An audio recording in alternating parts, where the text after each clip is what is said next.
Claro.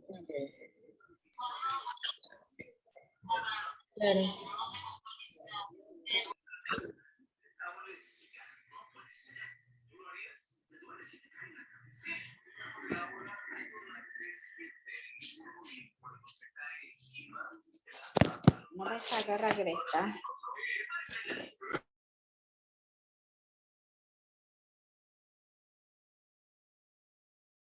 Hola, buenas noches. Bienvenidos a sus clases, a la segunda sesión de gestión en salud pública. Y vamos a comenzar en 2 minutos, por favor, ¿ya?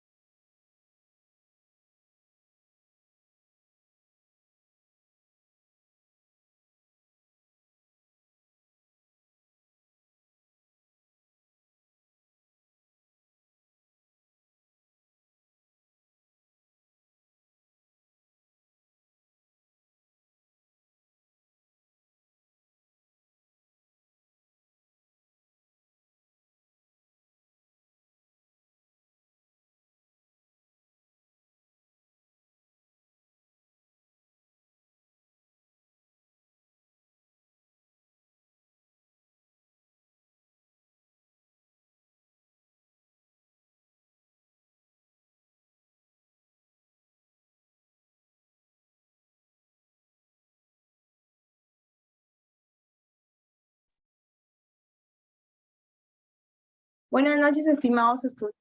Bienvenidos al segundo módulo del diplomado Gestión en Salud Pública. Quien saluda es la docente Cintia Lisbeth Cruzado Espinosa. El día de hoy vamos a hablar acerca de los determinantes de la salud y el modelo político administrativo del Ministerio de Salud en el marco de la reforma del sector de salud. La semana pasada estuvimos viendo todo lo correspondiente a lo que significa la salud pública, la historia de la salud pública, la pobreza y cuáles fueron las causas y repercusiones. Además, se trató acerca de los objetivos de desarrollo sostenible, conocidos anteriormente como objetivos de desarrollo, objetivos del milenio, ¿no? Entonces, vamos a dar inicio proyectando un video acerca de lo que corresponde a la salud pública en el Perú, ¿ya? A ver, vamos a proyectar.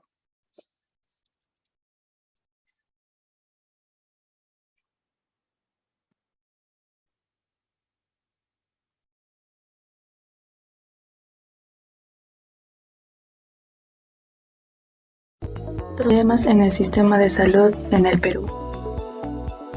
La salud pública. ¿Qué es la salud pública? El Perú cuenta con un sistema de atención sanitaria descentralizada que es administrada por 5 entidades. El MINSA, Ministerio de Salud, ESalud, las Fuerzas Armadas, Policía Nacional del Perú y el sector privado. Del total de la población, el MINSA cubre un 60%, ESalud cubre un 30% y el sector privado abarca el 10% de la población restante. Sigue existiendo una distribución geográfica desigual de los agentes de salud. Lima y las zonas del litoral cuentan con densidades más altas, mientras que las más bajas se registran en las zonas de Piura, Lambayeque y Loreto. La densidad de los recursos humanos para la salud actualmente en el Perú es el de 17.8 agentes por cada 10.000 habitantes. El objetivo de la salud pública es garantizar y promover la formulación y ejecución de políticas públicas eficaces, integradas, sostenibles y basadas en evidencias en materia de lucha contra las enfermedades crónicas, sus factores de riesgo y los factores determinantes. Otro objetivo que recalcar es facilitar y apoyar el fortalecimiento de la capacidad y las competencias del sistema de salud para el manejo integrado de las enfermedades crónicas y sus factores de riesgo. Impacto a la pandemia por COVID-19 en los sistemas de salud en el Perú. Situación prepandemia. Antes de la llegada de la pandemia, el Perú solo destinaba aproximadamente el 3.2% del PBI al gasto público en salud. La limitada inversión estuvo acompañada de una inadecuada gestión en el ámbito del servicio de salud, ejecución de presupuestos que no se daban con efectividad, lo que producía que las poblaciones al interior del país sufran de carencias en servicios básicos, así como carencias en infraestructuras, falta de materiales y especialistas capacitados. Además, el país en total cuenta con 7.431 establecimientos de salud distribuidos en los distintos departamentos. El 80.1% corresponde a los puestos de salud, el 17.8% a centros de salud y solo el 2% a hospitales. Con relación a la respuesta del sistema de salud ante la pandemia, hubo una limitación en cuanto a las camas UCI y ventiladores. Para agosto de 2020, el país contaba con solo 1.606 camas UCI con ventilador, de las cuales el 90.9% se encontraba ocupado, y estas están distribuidas entre las instituciones prestadoras de servicios de salud. ¿Cuál es la situación actual del sistema de salud en el Perú? Tras más de un año de pandemia, los sectores en el Perú han evidenciado sus deficiencias y limitaciones ante el manejo de soluciones. Un ejemplo claro ha sido el sector salud, en el cual se pudo observar una clara necesidad de atención médica, camas de unidad de cuidados intensivos, balones de oxígeno y vacunas para los ciudadanos. Esta escasez de recursos de salud y la inadecuada gestión por parte del gobierno generó más de 200.000 muertes en todo el Perú. Por lo que la situación actual de nuestro sistema de salud se resume en escasez de medicamentos, tiempos de atención insuficientes, lo cual atenta contra la salud, falta de estrategias y acciones gubernamentales, sobredemanda de establecimientos de salud públicos y una insuficiente infraestructura y camas de atención hospitalaria. Según el Instituto Nacional de Estadística e Informática, se prevé que para el año 2030 el Perú pase de tener 31 millones de habitantes a más de 35 millones, lo cual desencadenaría en un sistema de salud público que no podría darse abasto para atender las necesidades de los peruanos. ¿Cuáles son los problemas del sistema de salud en el Perú? Carencias de los sistemas de salud latinoamericanos. Primer nivel de atención. Los sistemas de salud en el Perú y Latinoamérica tienen grandes carencias en cuanto a fortalezas y extensión. Esto se debe a la desorganización, falta de incentivos, financiamiento, costos elevados, distribución desigual y fundamentalmente la carencia de recursos humanos capacitados y dedicados a la atención primaria. Recursos humanos. Es conocido el déficit de recursos humanos del MINSA, con una brecha de más de 47.000 profesionales, con una mayor deficiencia en centros de zonas con mayores niveles de pobreza. Cobertura insuficiente por el sistema de salud. El SIS solo atiende a las personas que son categorizadas como pobres o pobres extremos. En el Perú, se considera que un paciente pobre es aquel que gana menos de 338 soles mensuales. La mayoría de la fuerza laboral peruana está constituida por personas subempleadas que ganan menos del sueldo mínimo y que no aportan a ningún seguro. Sin embargo, no entran a la categoría de pobreza, pues ganan más de 10 soles diarios. Carencia de unidades de trasplantes. Resulta inexplicable la escasa posibilidad de lograr un trasplante en el MINSA en comparación con el salud. Es injusto que los pacientes del MINSA no puedan tener la esperanza de un trasplante hepático o cardíaco y que solo uno de sus hospitales logre realizar trasplantes renales. ¿Cómo se podría solucionar los problemas del sistema de salud en el Perú? ¿Qué soluciones da el Ministerio de Salud ante los problemas en este sector? Pues el gobierno ha realizado varios planes, tanto a corto, mediano y largo plazo, para poder tener así posibles soluciones. Así es entonces que el MINSA da por objetivo principal el de universalizar la salud en todo el país. Otro objetivo es el de mejorar la gestión pública en el ámbito de la salud en el Perú, así como también implementar herramientas que sean para la mejora de los servicios en cuanto a la salud, la adquisición de equipos y herramientas de mínima generación y la construcción de infraestructura de primer nivel. Con esto, el MINSA crea así condiciones necesarias para dar soluciones a los problemas de este sector en el país.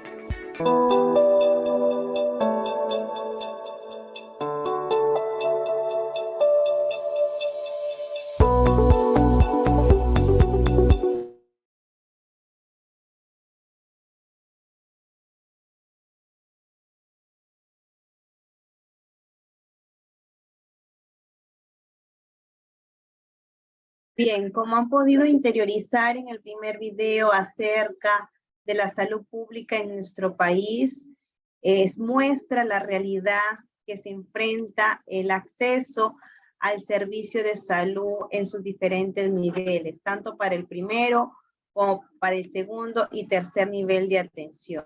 Y crea en realidad un reto para poder llegar y atender a un paciente. No es una labor titánica.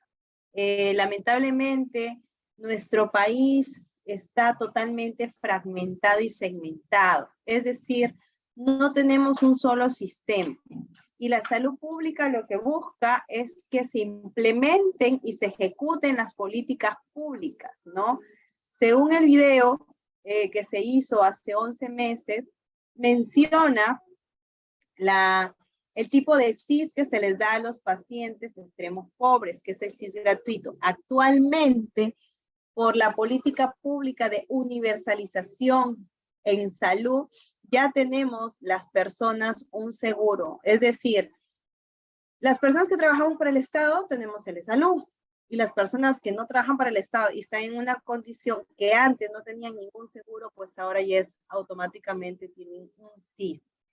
Hay que recordar que hay varias tipologías de CIS, hay varios tipos de CIS, ¿no? Un CIS total, un CIS independiente, hay varios tipos de CIS de acuerdo a la condición socioeconómica de los usuarios. Sin embargo, necesita el Estado ejercer su labor de protección en derechos a los pacientes, a los usuarios. Entonces el Estado, el deber, el que tiene que hacer para garantizar la salud, y lamentablemente no lo puede hacer, ¿no?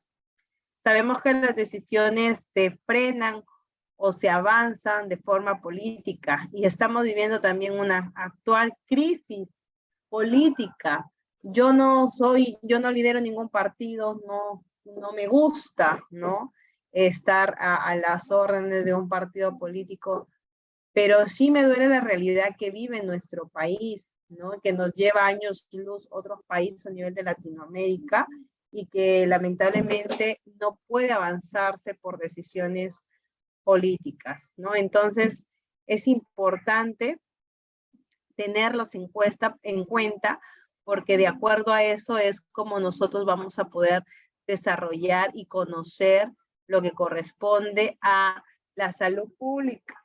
Bien, entonces ahora, siguiendo el temario, vamos a hablar de los determinantes de salud, ¿no? En la semana pasada estuvimos hablando de la pobreza, de las causas de la pobreza, de cuáles son las patologías o enfermedades que nos da la pobreza, y también los objetivos de desarrollo del milenio, que ahora pues se han convertido, ¿no? Les expliqué la historia que hasta el 2015 tenían que haberse cumplido los objetivos del milenio, ahora se han planteado de 2015 a 2030, ya no son objetivos del milenio, sino son objetivos de desarrollo sostenible, y ya no son 8, sino ya son 17, con la finalidad de poder mitigar, ¿no? los problemas en salud, pero que ahora pues no vemos, ¿no? Y es importante mencionarlo porque ustedes están en la cancha, ¿no? Ustedes están in situ, ustedes recogen las necesidades de la población.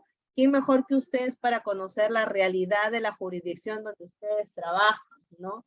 Entonces es importante tocar estos temas, es importante llevarlo a la reflexión, porque de allí, si tenemos un buen líder en el establecimiento donde ustedes laboran, o tal vez ustedes son parte de esos líderes de la jefatura, o tienen a cargo una coordinación, una estrategia, tengan una mirada muchísimo más que trabajar y cumplir, sino una mirada más holística de lo que corresponde a la salud pública, ¿no? Entonces, vamos a compartir pantalla, vamos a compartir. Vamos con el resaltador. Estos manuales se los hemos dado también, se los he proporcionado a la encargada, ¿no? Igual voy a enviárselos nuevamente. Entonces, como les dije, la semana pasada, ¿no? Se habían creado 8 objetivos del milenio hasta el 2015, como por ejemplo erradicar la pobreza extrema y el hambre, ¿no? Un poco difícil para poder erradicar la pobreza extrema. Se puede disminuir, pero si sabemos que la pobreza no solamente es la falta de comida, ¿no? Y alimentación, la falta también de los servicios básicos, de la infraestructura, del agua, y hasta se está considerando el acceso también al internet.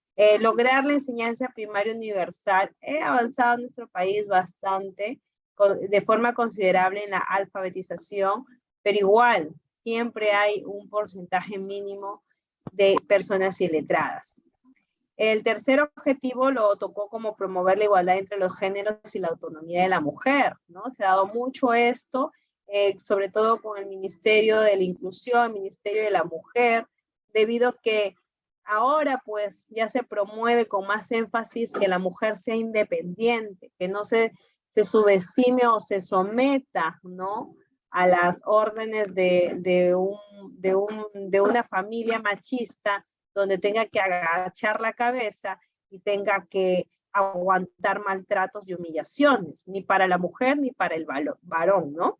Reducir la mortalidad infantil, que va de la mano con el mejoramiento de la salud materna, y combatir enfermedades transmisibles y no transmisibles, de preferencia el VIH, ¿no?, que es una enfermedad mundial, el paludismo y otras enfermedades, incluyendo también el dengue, el Zika, que en nuestro país, pues en la zona norte, está con esa prevalencia de enfermedades. El séptimo objetivo se encargó de garantizar la sostenibilidad del medio ambiente, ya se preocupó por la salud ambiental. Y el otro, acerca de la Asociación Mundial para el Desarrollo, ¿no?, el poder promoverlo y fortalecerlo. Sin embargo, ya para el 2030, 2015, 2030, se están planteando 17 objetivos de desarrollo sostenible. Siguen con la idea de erradicar la pobreza en todas sus formas del mundo, ¿no? Erradicar algo, erradicar un determinante social o la pobreza, que es un problema que lleva muchos, muchos años, y es muy difícil. En otros países que no son tan millonarios, como no son tan ricos como el Perú, pero sus niveles de pobreza son mínimos, ¿no? Al menos no hay, hay cierta caracterización de acuerdo a la cultura, ¿no?, para poder tener los determinantes sociales no prevalentes que indican que hay un mejoramiento de la pobreza. Poner fin al hambre, conseguir la seguridad alimentaria y con una mejor nutrición, ¿no?, promoviendo una agricultura sostenible. Este es como segundo objetivo que se ha planteado, ¿no? Comenzaron con la distribución del Caliwarma, y bueno, pues solamente se le da a los colegios estatales, a los colegios nacionales, a los privados no. Sería bueno promover, ¿no?, que la seguridad alimentaria sea en todos los grados y niveles de los niños, garantizar una vida saludable y promover el bienestar para todas las edades, así también como hablan sobre la educación de calidad inclusiva y equitativa para promover oportunidades de aprendizaje permanente para todos. Cuando hablan de inclusión, ya están teniendo una mirada más holística sobre aquellas personas, por ejemplo, con habilidades diferentes o con discapacidad. Alcanzar la igualdad entre los géneros y empoderar más a las mujeres y niñas, ¿no? Sabiendo que Perú es uno de los países donde se lidera el abuso y maltrato hacia la mujer y hacia los miembros y hacia los integrantes de la familia, ¿no? Y es el tercer país a nivel Latinoamérica donde existen más feminicidios. Garantizar la disponibilidad y gestión sostenible del agua y saneamiento para todos, ¿no?, que es un reto porque el agua se está acabando, el agua no es en algunos lugares 24 horas y se necesita pues de estudios y de personas que hagan bien las cosas para que no lucren con este bien común que es el agua. Asegurar el acceso a energías asequibles, fiables y sostenibles para todas, ¿no? Ahora pues el acceso a la energía de una manera natural, como por ejemplo las eólicas, que ayudan bastante y promueven también la sostenibilidad y el mejoramiento del medio ambiente. El octavo objetivo habla sobre el crecimiento económico sostenible, el empleo, la producción y el trabajo decente para todos. Es una forma de prevención de la delincuencia y lamentablemente por pandemia ha quedado esto desplazado, ¿no? Aunque sí se están reponiendo poco a poco los trabajos para jóvenes, pero lamentablemente pues hay mucha, y dándoles trabajo no quiere decir que erradiquen la delincuencia, ¿no? Pero es una de las partes de las políticas que mencionan los objetivos de desarrollo sostenible acerca del empleo. Luego es el desarrollo de infraestructuras resilientes para promover la industrialización inclusiva y sostenible, ¿no? El poder cerrar esa brecha física y comunicacional con personas inclusivas y darle sostenibilidad, ¿verdad? Y que sean también acorde a la tecnología. Reducir las desigualdades entre los países y dentro de ellos, ¿no? Nosotros tenemos desigualdad social, ¿no? ¿Cómo es posible que a veces en alguna misma institución la persona, el jefe gane más, los trabajadores ganen menos, o gocen de más beneficios, ¿no? Por ejemplo, el tema de las desigualdades en los países, las desigualdades laborales, los CAS, a comparación de los 728 de los terceros, no hay un solo régimen laboral como lo tienen en otros países. Conseguir que las ciudades y los asentamientos humanos sean inclusivos, seguros, sostenibles y resilientes, ¿no? Resilientes es una palabra bien difícil de poder cumplirla. A ver, ¿me permites un minuto, por favor?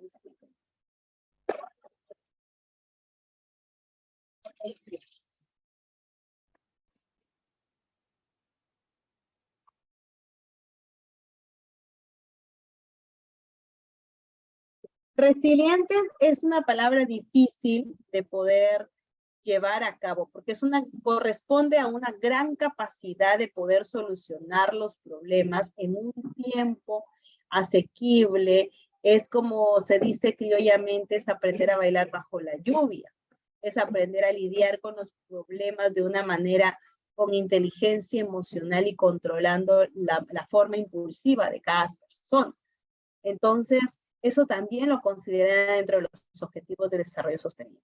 Bien, esto sí es un poquito amplio, dirá la profesora habla y habla y habla, pero es importante conocerlo porque es la base de lo que, de las políticas que se pueden implementar para poder ir entendiendo y analizando, porque salud pública es una ciencia que se basa en poder trabajar, hilar, ¿no? Hablar epidemiológicamente y sobre todo prevenir la enfermedad, ¿no? O actuar.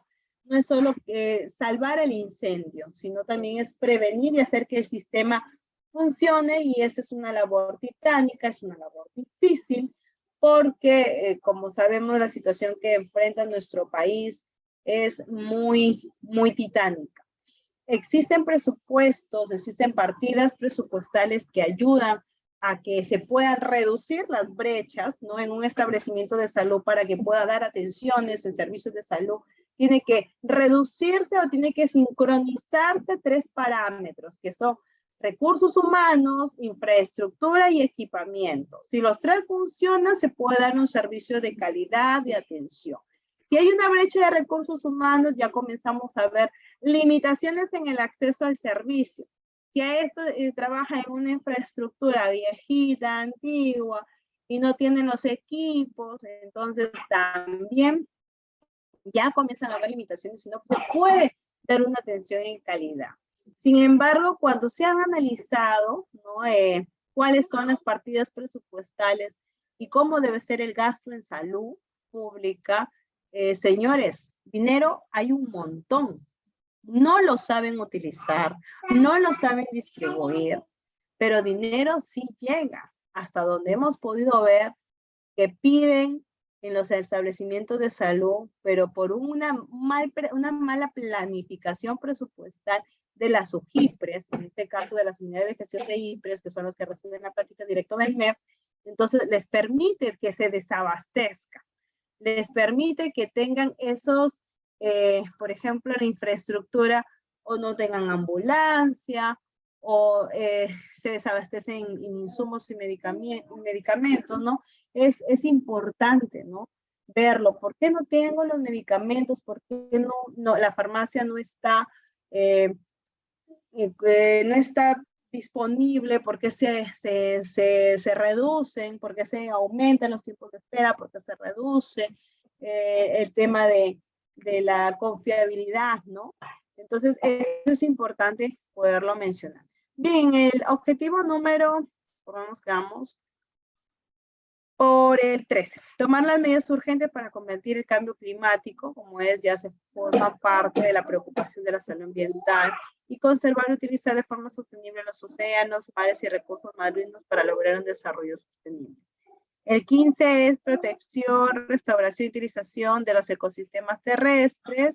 16 es la promoción de sociedades pacíficas e inclusivas para el acceso a la justicia para todos, ¿no? Y instituciones eficaces. Y la 15 es fortalecer los medios de ejecución y reavivar la Alianza Mundial para el Desarrollo Sostenible.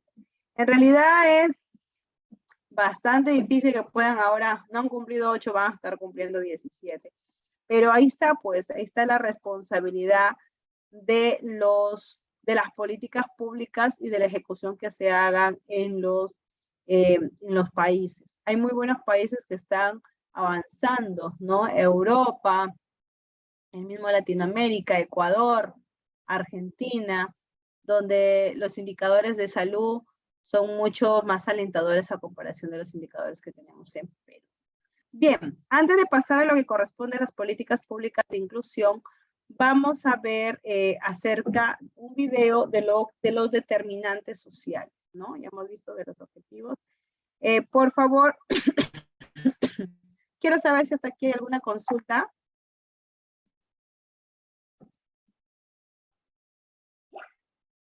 Chicos, ¿hay alguna consulta? ¿O seguimos? Buenas noches, doctora. Hola. Una consultita.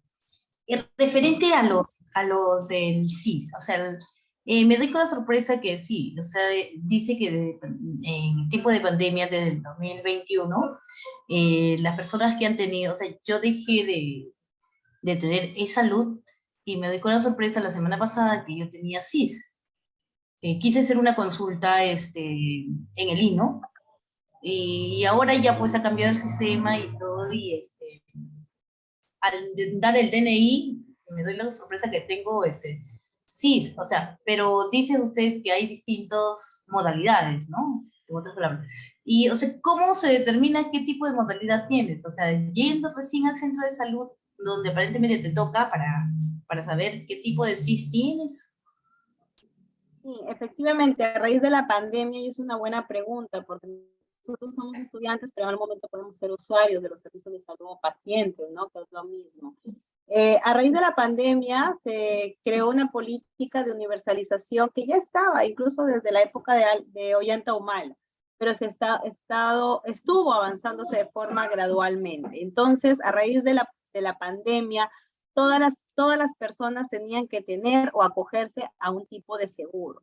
Las personas que trabajan por el Estado pagan un seguro privado, tendrán una EPS o un e-salud, pero las personas que no tienen un vínculo laboral con el Estado, con alguna empresa, no tienen residuos por honorarios, entonces ellos tienen un CIS, es el CIS-PEAS, que es el Plan de Atención Especial en Salud. Es decir, si esa persona no tenía CIS y se iba y le daba COVID y necesitaba de oxígeno, el seguro le cubría el oxígeno. Si necesitaba de ser entubado, le cubría el acceso a ese servicio. Si necesitaba tal vez estaba con una apendicitis, se convirtió en una peritonitis, necesitó cirugía, el Estado le cubría y el seguro le cubría ese tipo.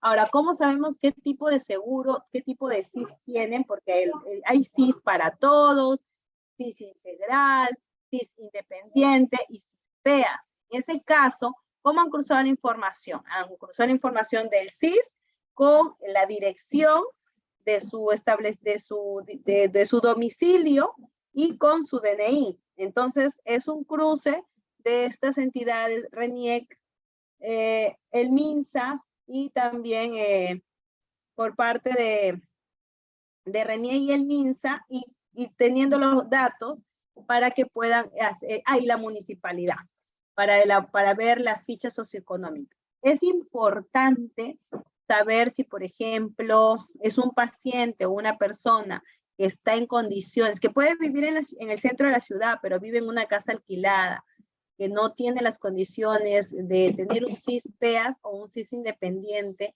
Es importante que le puedan ayudar con la gestión desde la municipalidad para que se haga una actualización de los datos a través del CISPO y pueda contar con su CIS para todos, que es el CIS integral, ¿sí? Espero haber resuelto tu duda, estimada Jenny. Sí, gracias. Gracias. Bien, entonces ahora vamos a proyectar un video de lo que corresponde a los determinantes.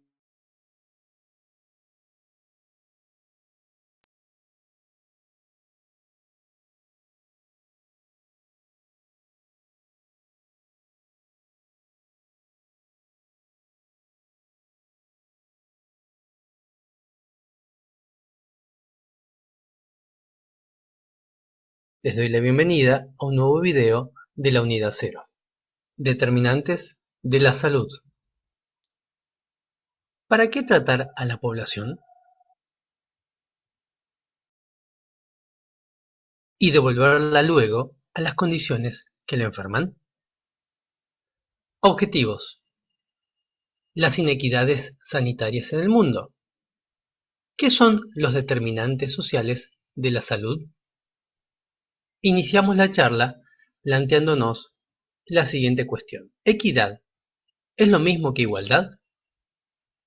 Inicialmente iremos trabajando esta pregunta hasta lograr definirla. ¿Cuáles son los determinantes sociales de la salud? Iniciamos con la esperanza de vida. Podemos ver que no es lo mismo la esperanza de vida en Escocia, en un barrio pobre, que al final de la tabla, como se evidencia, en el mismo lugar, en Escocia, en Glasgow, en un barrio rico. En un barrio pobre hay como esperanza para los varones 54 años de esperanza de vida al nacer. En cambio, en un barrio rico hay 82 años de esperanza de vida al nacer. En este informe de la OMS observamos cómo, según el lugar de procedencia de estos varones, la esperanza de vida es realmente diferente, ya sea en la India o en Filipinas, con 61 y 65 años, o en Estados Unidos o Cuba, con 75. Uno esperaría que este dato influya por la distancia que hay entre estos distintos lugares, pero Glasgow no es excepción a esta regla, ni los distintos estados evaluados tampoco. Con una distancia de 7 kilómetros hay una gran diferencia en cuanto a la esperanza de vida al nacer en varones en el mismo lugar, en Glasgow en este caso. En esta curva, que es la curva de Preston que se efectuó en el año 2000, en un estudio también de la OMS, podemos ver cómo la expectativa o esperanza de vida, expresado en años, varía en función de la renta per cápita de cada país. Y podemos encontrar que esperanzas de vida muy altas, como pueden ser la de Japón o Estados Unidos, respecto de otros que tienen una baja esperanza de vida y una menor renta per cápita. En este siguiente gráfico, que evalúa mortalidad en menores de 5 años por grupo de riqueza, expresado por cada 100.000 nacidos vivos, vemos que en distintos lugares, ya sea en Mali, en la India, en Marruecos, en Perú y en Kirguistán, en el 2007, según la franja económica en la cual pertenece el niño, la tasa de mortalidad se modifica de manera real y contundente según el lugar.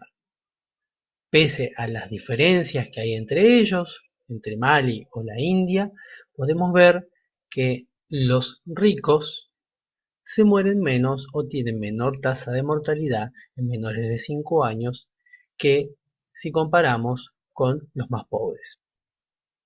En esta otra diapositiva, en el estudio conocido como Whitehall, hecho por el Dr. Marmot en 1996, que evaluó la mortalidad con más de 25 años según la jerarquía laboral, evidencia que los cargos jerárquicos también presentan una tasa de mortalidad menor respecto de los subordinados u otros.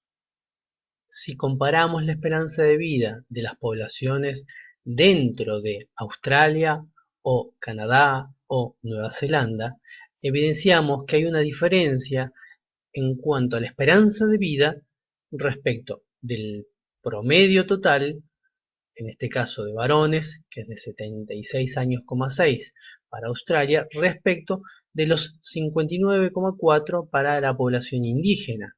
Y es una tasa o una tendencia que se expresa en estos tres casos, no solo en ellos, según el estudio que hizo Bramley en el 2005.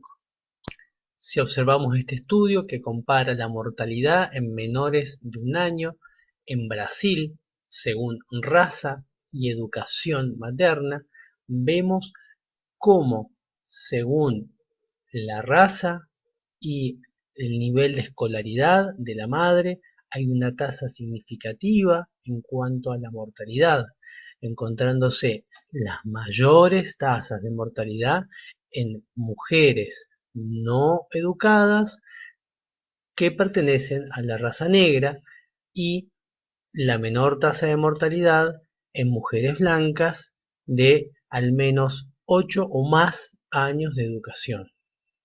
Si comparamos la mortalidad en función de la educación, como se comparó en Rusia desde 1989 al 2001, podemos ver claramente que cuanto más estudio tiene la población, menos mortalidad impresiona a ver. Entonces, ¿qué es un determinante de salud? Un determinante de salud puede definirse como factores que influencian sobre los diferentes componentes, generando un mejor o un peor estado de salud de la población. En cuanto a elementos biológicos, medios físicos o sociales, modo de vida y o estilo de actuación, u organización y funcionamiento de los servicios de salud. Puede entenderse que los determinantes estructurales y las condiciones de vida, en su conjunto, constituyen determinantes sociales de la salud. La paradoja de inversión de salud nos plantea que la contribución en la salud o en la mortalidad de la población no se corresponde a la afectación o la inversión en el gasto en salud. Un ejemplo es en Estados Unidos. Dever, en 1976, plantea que el 90% del gasto que corresponde al sistema sanitario solo impacta o solo contribuye potencialmente a la reducción en la mortalidad en un 11% de la población, respecto de un 43% que influenciaría en la mortalidad, pero que recibe menos del 1% del presupuesto. Podemos ver que hay condicionamientos socioeconómicos, culturales y ambientales que modifican la salud, ya sea la agricultura y la producción de alimentos, la educación, el ambiente laboral, las condiciones de vida y de trabajo, el desempleo, el agua y el saneamiento, los servicios de atención en salud y la vivienda, pero no solo, sino también las redes sociales y comunitarias en las cuales se desenvuelve el individuo, el estilo de vida de ese individuo, además de la edad, el sexo y los factores constitucionales. La mala salud de los pobres, el gradiente social de salud dentro de los países y las grandes desigualdades sanitarias entre los países están provocadas por una distribución desigual a nivel mundial y nacional del poder, los ingresos, los bienes y los servicios, y por las consiguientes injusticias que afectan a las condiciones de vida de la población de forma inmediata y visible, sea en acceso a la atención sanitaria, a la escolarización, a la educación, a las condiciones de vida y del tiempo libre, a la vivienda, a las comunidades, pueblos o ciudades, y a las posibilidades de tener una vida próspera. Esta distribución desigual de experiencias perjudiciales para la salud no es en ningún caso un fenómeno natural. Estas son palabras planteadas en la Organización Mundial de la Salud sobre los determinantes de la salud en el 2008. Retomando la cuestión de si la igualdad es equivalente a la equidad, hay un ejemplo que quizás sigue siendo útil.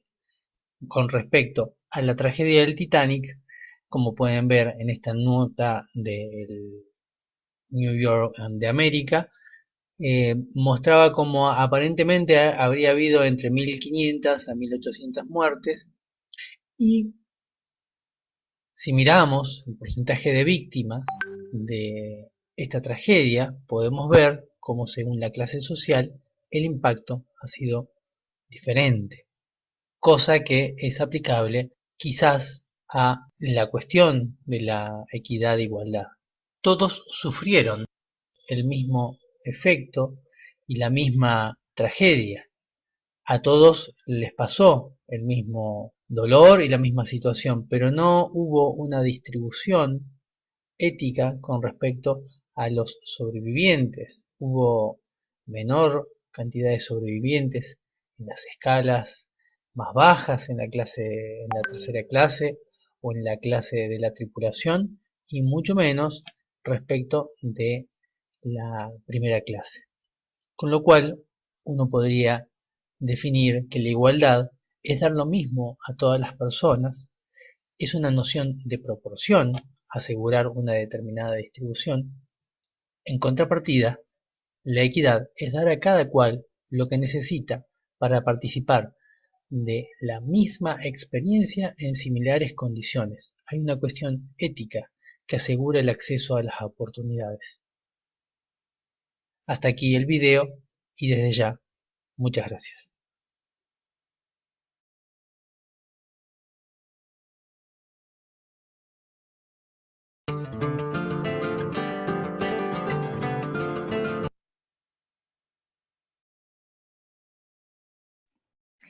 Bien, entonces lo que está correspondiendo al mensaje del video son sobre los determinantes de salud, ¿no? Y la probabilidad de las personas que tienden más a enfermar, las personas que pueden llegar a tener una edad promedio, una esperanza de vida, ¿no? Es importante reconocer y familiarizarse con algunos términos que puedan ustedes escuchar para poder, porque la próxima semana, la próxima clase vamos a hacer un trabajo grupal y vamos a tener que leer, ¿no?, algunos manuales que también les voy a presentar. Bien, ahora, bien, a ver si por favor van a hacer alguna pregunta o desactivan su audio para seguir avanzando. A ver, ¿a quién vemos por acá? Los participantes. A ver, Nicolás. Nicolás, vamos a silenciarlo, ¿ya? Muten. Y el resto ya está normal. Bien, entonces los determinantes sociales en salud permiten identificar ya acerca de cómo yo puedo ver si mi población se va a enfermar o no. Y eso es importante para poder nosotros organizarnos porque somos los proveedores sanitarios. Hay que recordar que la salud no es solo la responsabilidad del proveedor sanitario, sino, o del profesional de salud, sino también de la misma persona, ¿no? Entonces, se han hablado en el video sobre las políticas públicas, ¿no? Hemos hablado en la primera parte sobre también qué es, cómo se crean los objetivos, pero ¿qué es una política pública, no? La política pública es un conjunto, un grupo, una asociación de decisiones que tiene a cargo un Estado, en este caso el gobierno del Perú, con la finalidad de poder solucionar los problemas más visibles de la población y que debe de ser priorizados, ¿no? Por ejemplo, la política pública de la salud materno, de la prevención de la muerte infantil, ¿no?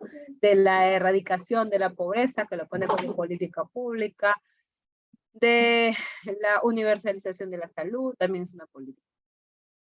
Hay políticas públicas saludables, como aquella que se ha generado con la finalidad de promocionar, de promover la salud, y que para ello se debería reducir las brechas y reducir en la población los factores de riesgo, ¿no?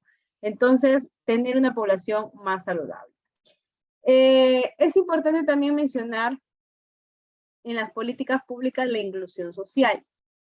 Ahora tenemos un ministerio que es el MIDIS, que define pues a la inclusión social como aquellas acciones donde la persona puede ejercer sus derechos, sus habilidades, tomar oportunidades, puede opinar, ser respetado, ser valorado. Y en base a esta inclusión social, insertándolo en las políticas públicas, va a permitir que la población se pueda desarrollar, que cumpla sus objetivos, que se dé más oportunidades, ¿no? La inclusión social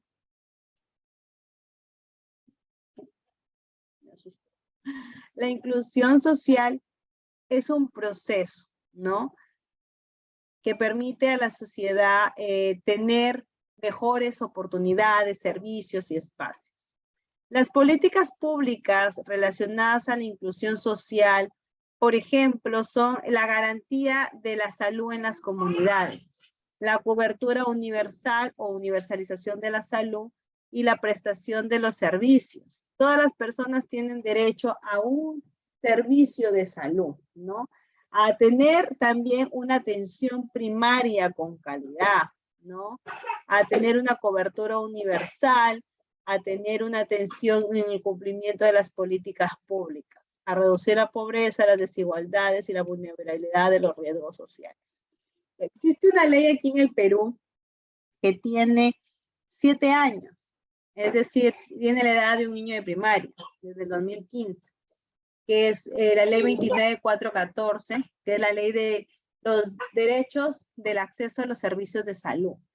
Y ahí pues tenemos que considerar que dentro de la ley de la atención y recuperación de la salud está tener una atención de calidad, es decir, que los profesionales de salud deben desarrollarse con calidad y con calidez. Y también es difícil, porque a veces nos enfrentamos con un tipo de personalidad muy violenta o muy agresiva por parte de los profesionales de salud.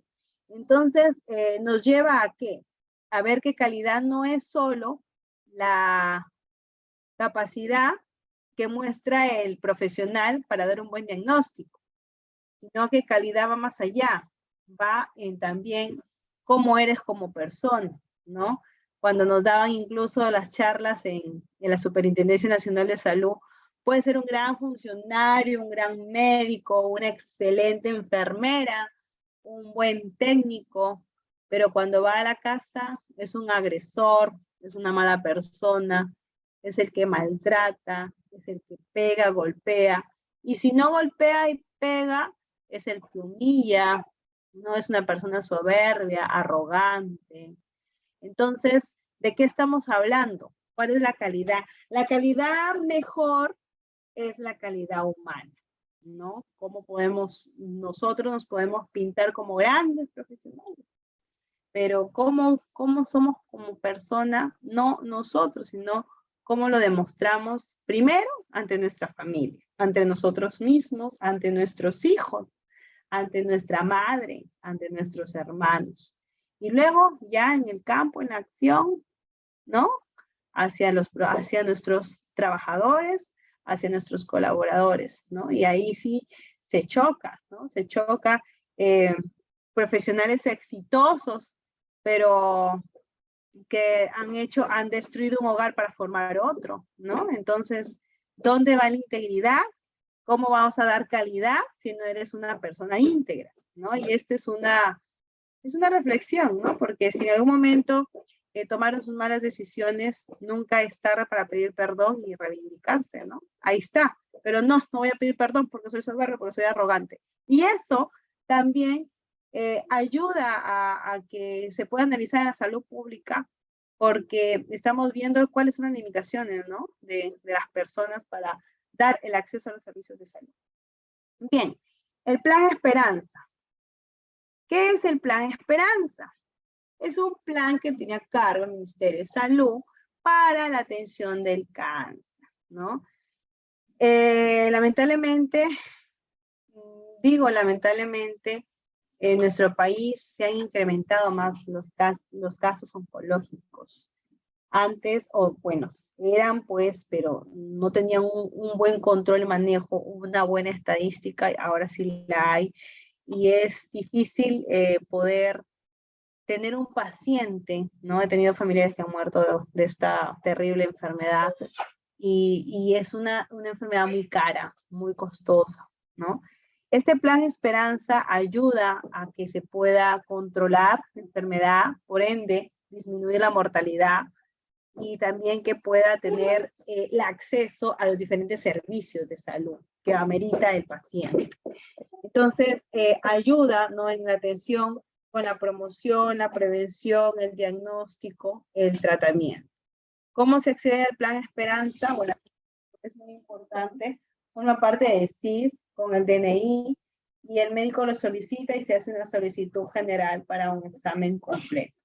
El plan Esperanza, ¿no? Es parte de parte del módulo que está mencionando acerca de lo que corresponde a la segunda parte, ¿no? Acerca de los determinantes y cómo vienen a mitigar, pues, ¿no?, para reducir las brechas.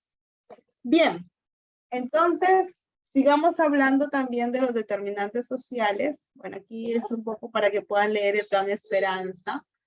Ya, acá estaban hablando del aseguramiento universal en salud. Ya, y este es los tipos de aseguramiento. Este es un manual muy bueno que se los voy a mandar. Aquí están los del SIS, los requisitos, acá están los determinantes. Existen 3 tipos de determinantes, ¿no?, que son los factores o condiciones. Tenemos medio ambiente, estilo de vida y la biología humana.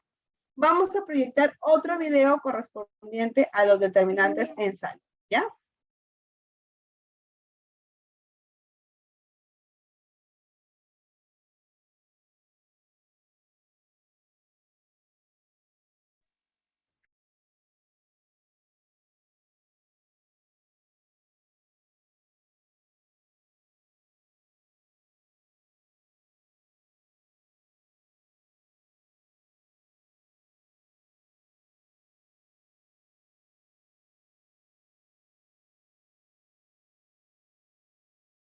A menudo creemos que la salud es únicamente un asunto individual que depende de nuestra genética y estilo de vida.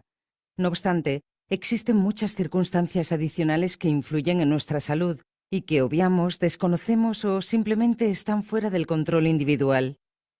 Este conjunto de circunstancias conforman los determinantes sociales de la salud. Todo influye en nuestro bienestar, desde dónde nacemos, cómo crecemos, vivimos y trabajamos, qué sistema de salud tenemos y qué políticas se adoptan desde nuestros países, así como a nivel internacional. Si no, ¿cómo explicamos, por ejemplo, la discrepancia sobre el factor esperanza de vida entre diferentes países del mundo si todos los humanos tenemos aproximadas características físicas? Iremos por partes. Indiscutiblemente se puede hablar de nuestro comportamiento como determinante social de la salud. Las decisiones que tomamos sobre nuestros hábitos, como fumar, beber alcohol, practicar o no ejercicio o alimentarnos adecuadamente, pueden contribuir a un estado de salud más o menos saludable. Pero debemos tener en cuenta que en cada decisión también hay un componente social. Por ejemplo, ¿por qué ha habido un consumo de tabaco masivo a partir de la segunda mitad del siglo XX? Porque la publicidad jugó un papel clave explicando que fumar el primer cigarrillo era uno de los ritos de paso de la infancia a la mayoría de edad, y solo con el paso del tiempo se ha demostrado que fumar es un hábito nocivo. Por lo tanto, se puede afirmar que la información disponible o la propaganda son factores determinantes en nuestra forma de vivir y para nuestra salud. En un segundo nivel de determinantes sociales de la salud, identificamos las circunstancias materiales. ¿Tenemos disponibilidad de alimentos? ¿Disponemos de suministro de agua potable? ¿Es este agua de calidad? ¿Qué condiciones de vida reunimos? ¿Disponemos de vivienda? ¿Tenemos acceso a un trabajo digno y con garantías de seguridad? ¿Tenemos acceso a los servicios esenciales como son el sistema de salud y de la educación? Se estima que alrededor de 3/4 de la humanidad no tiene opción de elegir libremente para practicar una alimentación adecuada, vivir en un entorno saludable o tener un trabajo gratificante, lo cual repercute sobre la salud física, mental y social en general. Este nivel de determinantes sociales dependen de la organización social y de las políticas públicas. Las redes sociales son un gran indicador de la salud en una sociedad. Desde las redes informales más íntimas, como son familia o amigos cercanos que nos cuidan en primera instancia, hasta las redes sociales comunitarias, susceptibles de ofrecer estrategias organizadas para el bien común, en su sentido más amplio, la lucha para una vivienda digna, una mejor calidad del aire o el agua, o las redes de apoyo psicológico. Una sociedad cohesionada goza de mejor salud. Pero lo que realmente genera grandes ejes de desigualdad en salud son los contextos socioeconómicos y las políticas públicas. Citemos los contextos socioeconómicos como la clase social, el género o la etnia como ejemplo. Cada año se publican estudios sobre la pobreza y la salud. Vemos datos tan inquietantes como que la esperanza de vida dentro de una misma ciudad oscila según el origen socioeconómico del barrio que se habita. En Barcelona, la esperanza de vida puede variar hasta en 11 años entre los barrios más pudientes y los más pobres. También se observan diferencias entre género y etnia, siendo las mujeres las más perjudicadas. En Estados Unidos, una mujer de raza negra tiene 243% más probabilidades de morir en el embarazo o de enfermedades relacionadas con el parto que una mujer blanca. Las políticas públicas adoptadas por cada país incidirán sobre la salud de la población de una forma drástica, pasando por las referidas a la educación, la protección social, medioambientales o al modo de enfrentar epidemias. Por ejemplo, las políticas laborales. Según la Organización Mundial del Trabajo, la cifra mundial de accidentes, sean o no mortales, se eleva a 270 millones por año, y se calcula que 160 millones de personas padecen enfermedades relacionadas con el trabajo. Por otra parte, alegan que todo ello se podría evitar con una cultura de seguridad respaldada por políticas y programas adecuados. Las políticas educativas también influyen en la salud de la población, y se ha demostrado que a mayor nivel de estudios, mejor salud. En Rusia, por ejemplo, la probabilidad de vivir hasta los 65 años en 2001 era un 30% mayor en personas con estudios universitarios. Por lo que incumbe a políticas de saneamiento del agua, la calidad del aire o modo de abordar epidemias, existe una larga lista de enfermedades derivadas de la falta de saneamiento del agua, y la OMS calcula que 1,8 millones de niños mueren cada año debido a crisis diarreicas y que 1,3 millones de casos mortales se deben al paludismo. Está demostrado que invertir en determinantes sociales de salud es clave para crear sociedades más sanas, de forma menos costosa y más efectiva, a pesar de que en la actualidad las inversiones en salud muestran una tendencia contraria. Para mejorar la salud de las personas, debemos tener en cuenta 3 recomendaciones básicas. La primera, acrecentar las condiciones de vida cotidianas y generar entornos saludables para todas las personas y en todos los ámbitos, y disponer a la par de un sistema de atención de salud universal. La segunda, luchar contra la distribución desigual del poder, el dinero y los recursos. Que la equidad sea un criterio de evaluación de la actuación de los gobiernos. La tercera, disponer de sistemas de medición, análisis y evaluación que permitan elaborar políticas acordes con las necesidades de las personas. En resumen, solo podremos contribuir al derecho a la salud de la población si aunamos esfuerzos para reducir las desigualdades que provocan los determinantes sociales de la salud.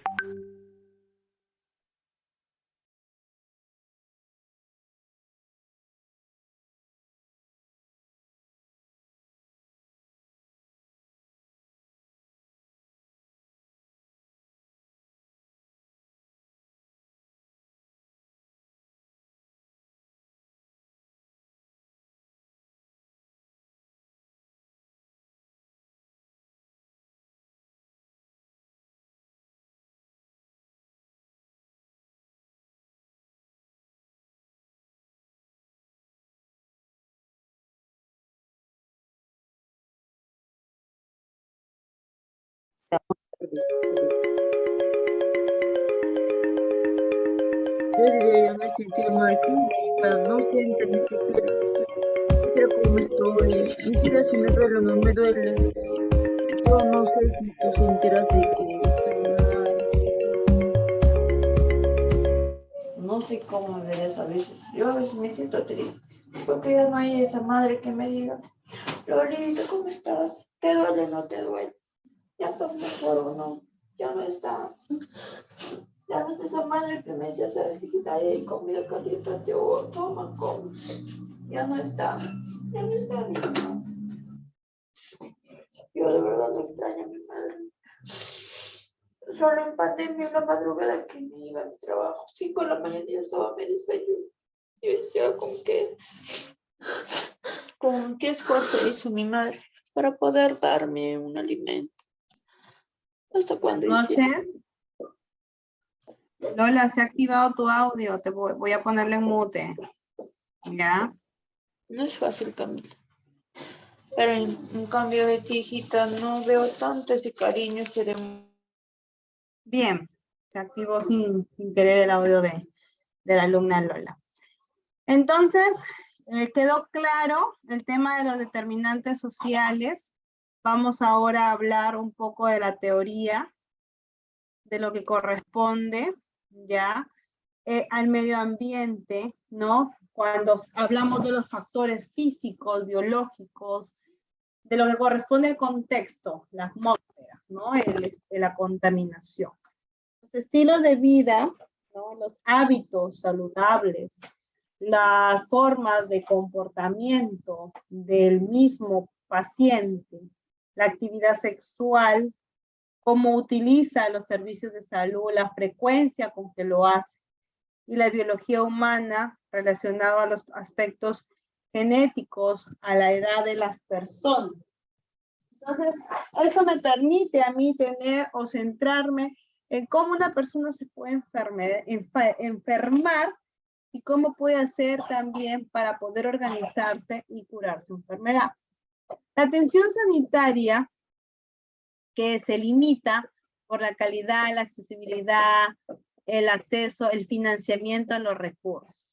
Entonces, ¿por qué tanto se ha hablado de los determinantes sociales en esta clase? ¿Por qué se menciona, se ven los videos?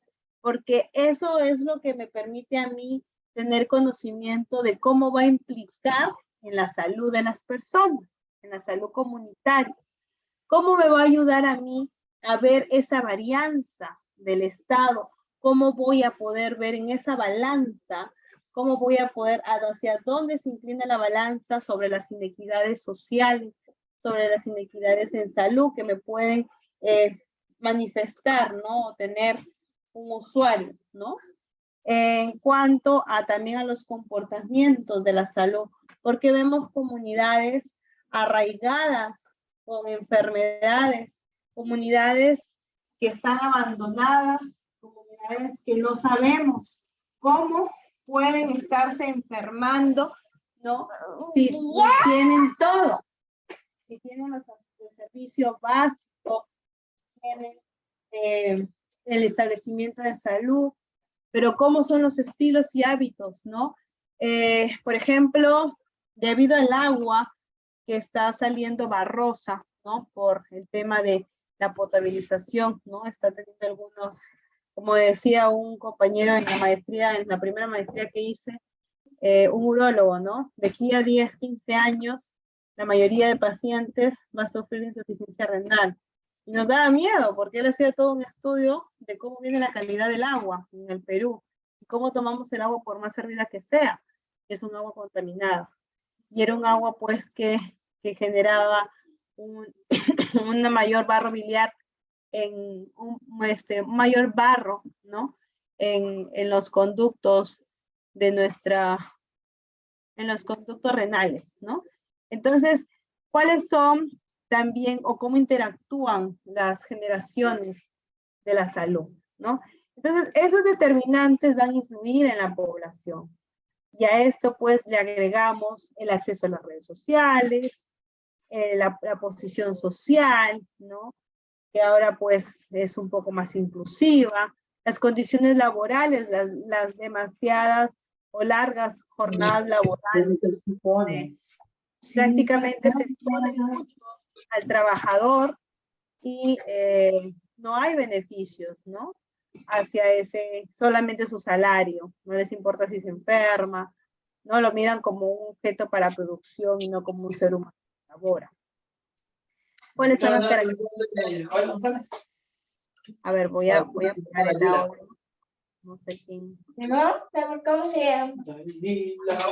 Raúl, silencio. Ya lo silenciamos. Ya, bien.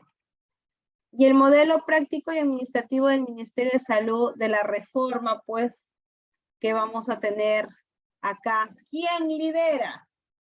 En la reforma del sector salud, el primero es el sistema de salud. Eres el máximo ente, el sector del Ministerio de Salud, y tiene funciones, ¿no? Como por ejemplo, la provisión de servicios, la generación de recursos, la financiación y la gestión. Ahora, si el ente rector es el Ministerio de Salud, es el sistema de salud, ¿quién es el que lidera a nivel del Poder Ejecutivo? Y tenemos aquí al Ministerio de Salud, ¿no? Es el ente rector de ¿quién? De nuestro sistema, que va a conducir, regular y promover este sistema nacional, ¿no? Ahora, ¿cómo se organiza? La organización que encontramos es a través, y tenemos aquí, vamos a hablar ya de que nuestro sistema está muy fraccionado, muy segmentado, muy dividido. Y aquí pues encontramos a Salud, para las personas que trabajamos para una empresa o para el Estado, y que tenemos una cobertura de acuerdo a nuestro trabajo para la prevención, promoción y atención y recuperación. Tenemos también el seguro de las Fuerzas Armadas y Policiales, ¿no? Que son pues para los trabajadores que están militares, trabajadores policías, ¿no? Y también tienen sus políticas, ¿sí? Tenemos el MINSA, que lo considera como un sector, ¿no? Seguido del sector privado, pues, para poder dar el acceso a los servicios. Y en el sector privado tenemos, pues, a todas las instituciones prestadoras de servicios de salud que se originan de acuerdo y que les va muy bien, ¿no? No hay ningún sector privado, no hay ninguna clínica que le vaya mal, porque si tienen una buena administración, tienen muy buenos pacientes. Ahora es importante conocer los niveles de atención de este sector, del sector salud. Entonces, para ello, vamos a responder una pregunta en el chat. La pregunta sería, ¿en qué nivel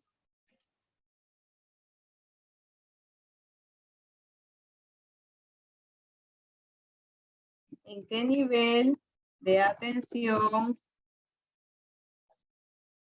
en salud se encuentran laborando o estudiando o han estudiado? ¿Ya? Entonces vamos a responder en qué nivel de atención se encuentran. Brenda nos dice en el nivel 1, primer nivel de atención. ¿En dónde es Brenda? ¿Centro de salud, puesto de salud? Es un centro de salud de la municipalidad, Munisalud. Está en una categorización de a 1-3. Recién ha hecho uno de 1-2. No, ¿en qué región se encuentra? De San Borja. ¿A Lima? Ajá. Ok. Muchas gracias, Brenda. Tiene su puntito de participación. A ver, ¿quién más? ¿Quién más está participando? Doctora, buenas noches. Hola, Lola. Buenas noches. Y yo trabajo en nivel 1-4. 1-4. ¿Dónde? En Arequipas, En Distrito Miraflores, Centro de Salud Feroz Misti. Ok, gracias Lola. Puntito para las que están participando. ¿Quién más? ¿Quién nos describe brevemente en qué nivel de atención labora o estudia?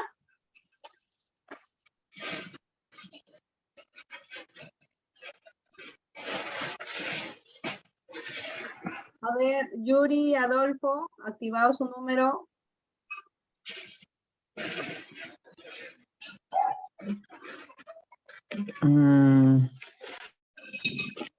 Buenas noches, doctora. En 1-3 en Apurímac, Centro de Salud de Bonipaca. Muchas gracias. Huawei Y9, dicen el 2-1, segundo nivel. ¿Dónde es Huawei si se presenta? Buenas noches. En el hospital de Contamana, en la región Loreto, provincia de Ucayali. ¿Su nombre, por favor? Kevin Ramírez. Kevin Ramírez. Gracias, Kevin. A ver, encontramos en el chat a Gustavo Lanata Huacho, que labora ahí en el Hospital 2, Serna López Eric. Eric Serna. ¿No? La mayoría de los participantes creo que son Ministerio de Salud, ¿no? Bien. Y solo uno de un establecimiento municipal. Bien, entonces, ahora vamos a tomar la lista, ¿ya? Por favor, vamos a activar su cámara para poder, vayan arreglándose. Vamos a poder tomarnos una fotito que nos está pidiendo imagen institucional de CIEP, por favor. A ver.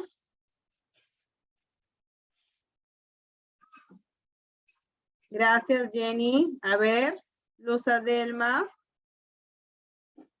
Caterine Vaca. Ahí está Víctor Zanja, gracias.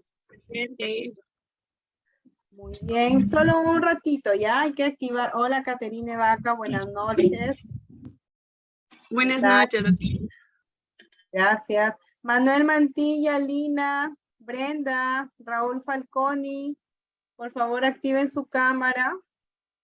Ahí está Yuri, Adolfo Mejía Aquino. Está comiendo, muy bien, provecho. Comiendo y estudiando, eso es muy importante. Ya es la hora de la cena, pues provecho, ¿ah? Ya. A ver, Úrsula, Jesús, Raúl Falconi, a ver, por favor. Gracias, Lina. Kevin Ramírez, ahí está Kevin. Jesús, Sarita de la Cruz, Víctor Zanja.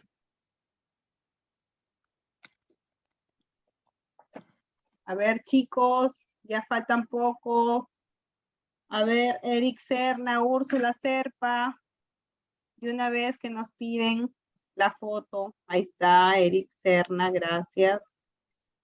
A ver, Norma Rosemary. Pero no, o sea, active la cámara, pero por favor ténganla ahí un ratito mientras tomo la foto. ¿Ya? A ver. A ver, el encargado de ACIEC para que nos tome la placa recordatoria.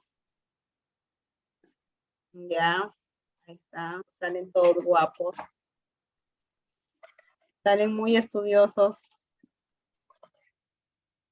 Muy bien. Ya, sí lo puedo tomar, ¿no? La foto. Buenas noches, profesora. Hola. Buenas noches. Bien.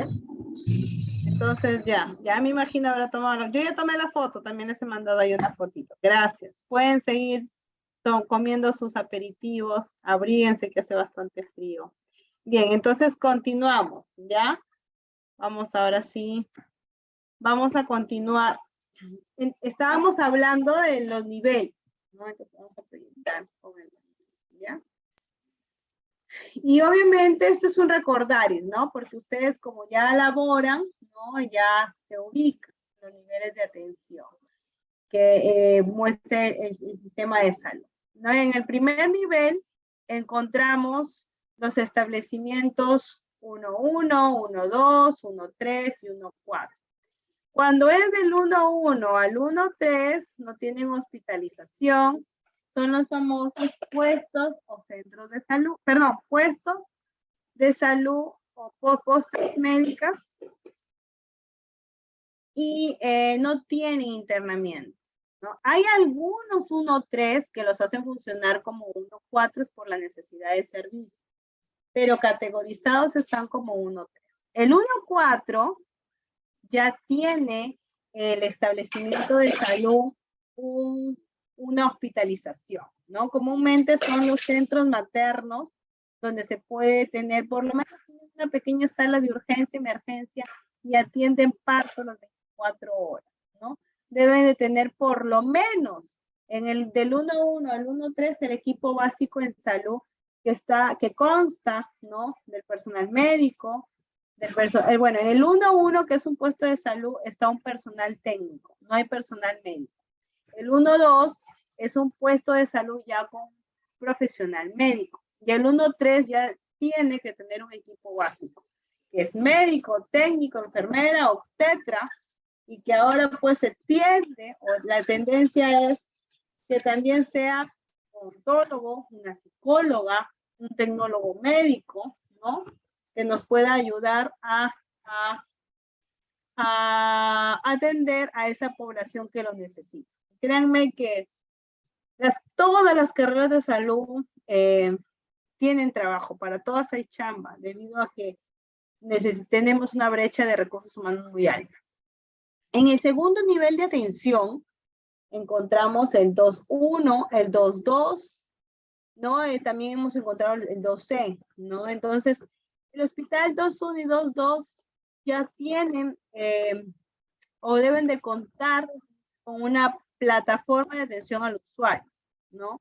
Para poder ayudar a mejorar el sistema de la calidad.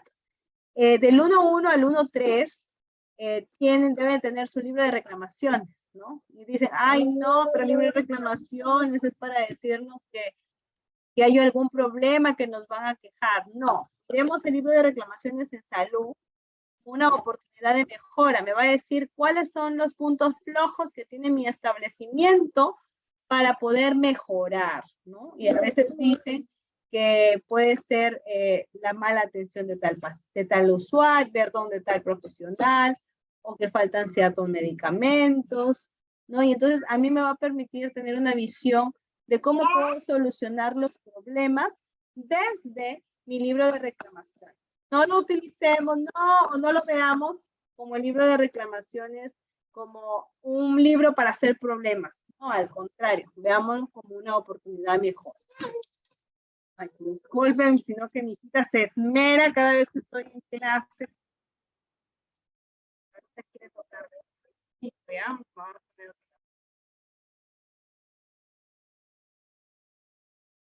Guadalupe, ¿qué pasa?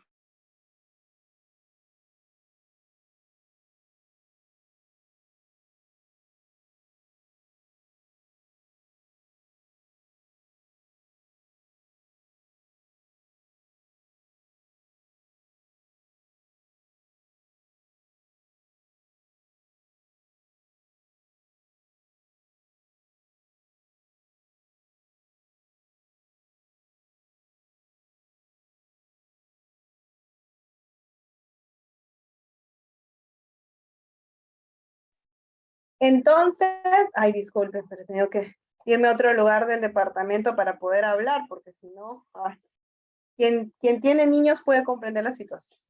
Cuando estamos hablando de un segundo nivel de atención, en este segundo nivel, como les dije, ya debe de haber una plataforma de atención al usuario para que pueda escuchar, ver, hacer el proceso de cuál es la gestión de reclamos y que nos permita también mejorar la calidad.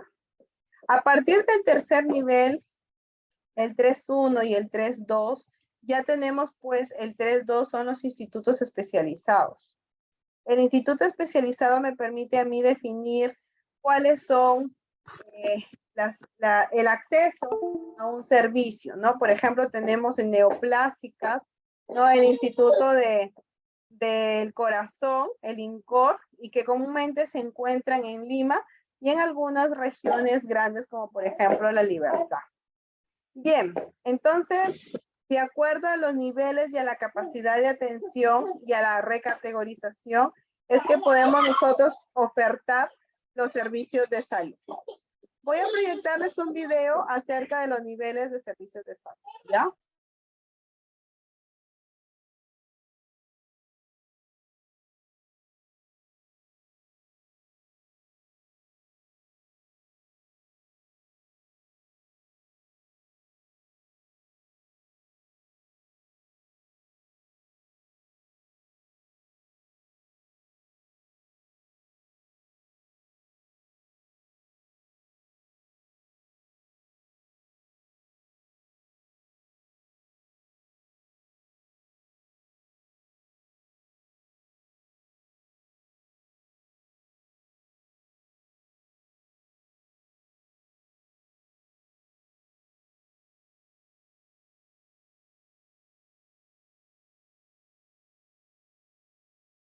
En esta ocasión veremos los conceptos y las diferencias que hay entre los niveles de atención, los niveles de prevención y también la atención primaria de la salud. Comenzamos. Estás en tu canal Adán MD. Bienvenido.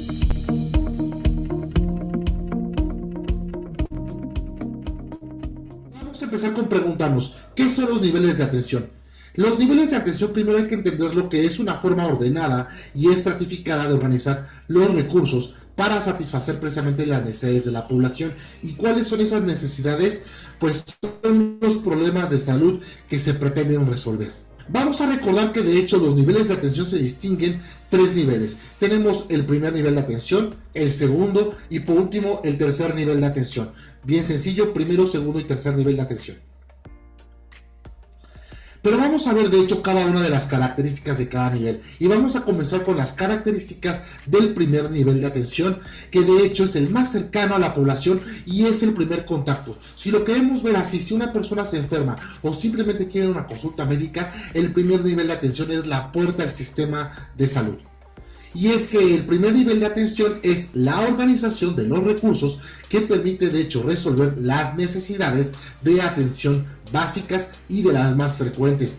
Y es que estas necesidades son resueltas por actividades de promoción de la salud, prevención de la enfermedad y por procedimientos de recuperación y rehabilitación. Características del primer nivel de atención. Seguimos con el primer nivel. Y es que, como ya lo habíamos comentado, es la puerta de entrada al sistema de salud y es que se caracteriza por contar con establecimientos de baja complejidad. No porque tengan precisamente establecimientos de baja complejidad significa que no tienen lo necesario. De hecho, tienen lo necesario, pero tiene lo necesario para una atención eficaz. Y es que aquí vamos a encontrar los consultorios médicos, las policlínicas y también los centros de salud. Y es que aquí se van a resolver aproximadamente el 85% de los problemas prevalentes que hay en la población. Entonces, por eso es muy importante el primer nivel de atención, porque de hecho este nivel va a permitir una adecuada accesibilidad a la población, pudiendo realizar una atención oportuna y eficaz. Por eso es que este primer nivel de atención es muy importante, porque aparte de que es la puerta al sistema de salud, se resuelve cerca del 85% de los problemas a nivel poblacional y nacional. Características del segundo nivel de atención. Aquí vamos a ubicar hospitales y establecimientos donde se van a prestar servicios relacionados a las 4 especialidades básicas en medicina. Aquí vamos a encontrar de hecho en el segundo nivel de atención pues precisamente las especialidades de medicina interna, pediatría, ginecobstetricia y también cirugía general.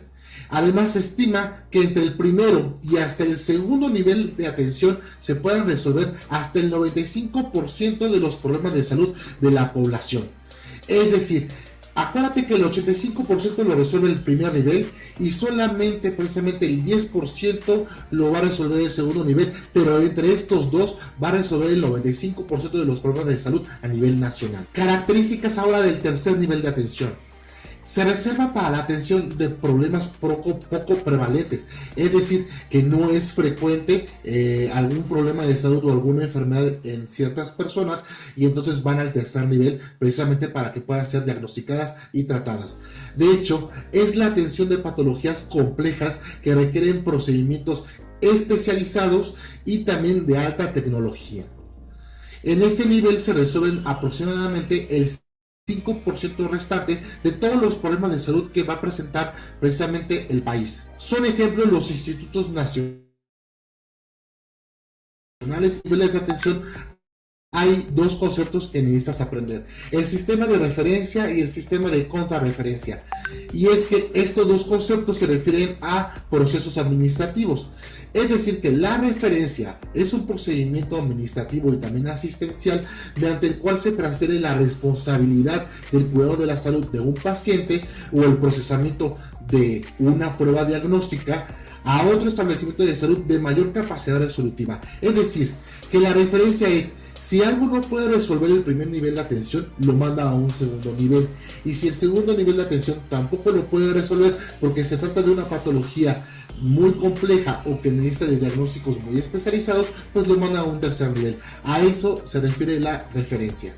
Y es que en contraparte tenemos también que de la referencia tenemos la contrarreferencia. Entonces la contrarreferencia es un procedimiento administrativo asistencial mediante el cual se devuelve la responsabilidad del cuidado de salud de un paciente o el resultado de una prueba diagnóstica al establecimiento de salud referente, es decir, de menor complejidad, para su control y seguimiento necesario.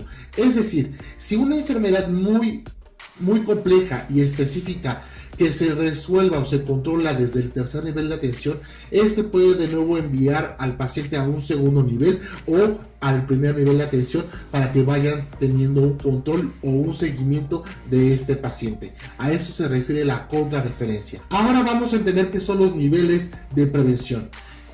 Los niveles de prevención se definen como las medidas destinadas no solamente a prevenir precisamente la aparición de la enfermedad, tales como la reducción de factores de riesgo, sino también a detener su avance y a atenuar sus consecuencias una vez establecida. Y esta definición de niveles de prevención lo dio la OMS en el año 98. Las actividades preventivas también se pueden clasificar en 3 niveles. Así como tenemos los niveles de atención en 3 niveles, los niveles de prevención también son 3. La prevención primaria, la prevención secundaria y por último tenemos la prevención terciaria.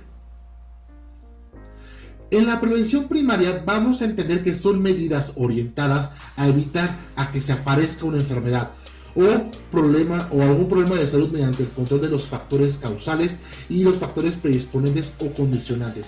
Y también esto lo da como concepto la OMS en el año 98. Y es que el objetivo de las acciones de la prevención primaria es disminuir la incidencia o la aparición de alguna enfermedad en nuestro territorio. Tenemos también como prevención secundaria que esta prevención está destinada al diagnóstico precoz de la enfermedad incipiente, sin manifestaciones clínicas. Significa la búsqueda intencionada en sujetos aparentemente sanos de enfermedades lo más precozmente posible.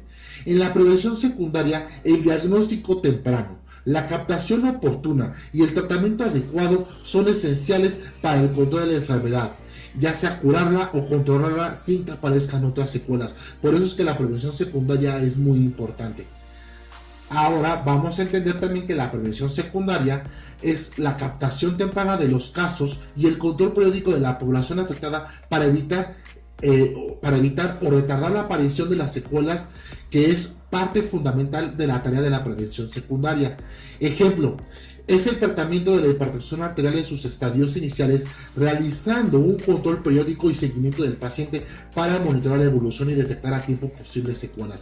Es decir, si una persona no sabe que es hipertensa y la prevención secundaria se lo diagnostica y se lo trata, esto quiere decir que las secuelas como un infarto o una posible isquemia del corazón pues se van a reducir de tal manera que no le pueda aparecer a esta persona.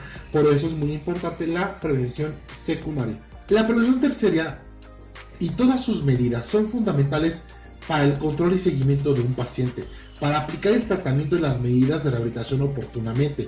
Se trata de minimizar los sufrimientos causados al perder la salud. Es decir, cuando esta persona está enferma, trata de minimizar los sufrimientos de la misma.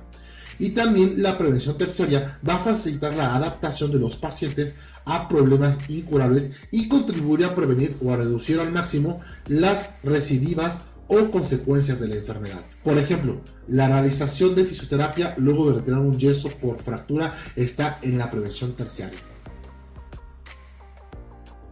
Atención primaria de la salud. Aquí vamos a encontrar otro concepto clave que es la atención primaria de la salud. Y es que fue definida como la asistencia sanitaria esencial, que está basada en métodos y tecnologías prácticos, científicamente fundamentados y socialmente aceptables, al alcance de todos mediante una plena participación, a un costo que de hecho la comunidad y el país puedan soportar en todas y cada una de las etapas de su desarrollo, con espíritu de autorresponsabilidad y autodeterminación.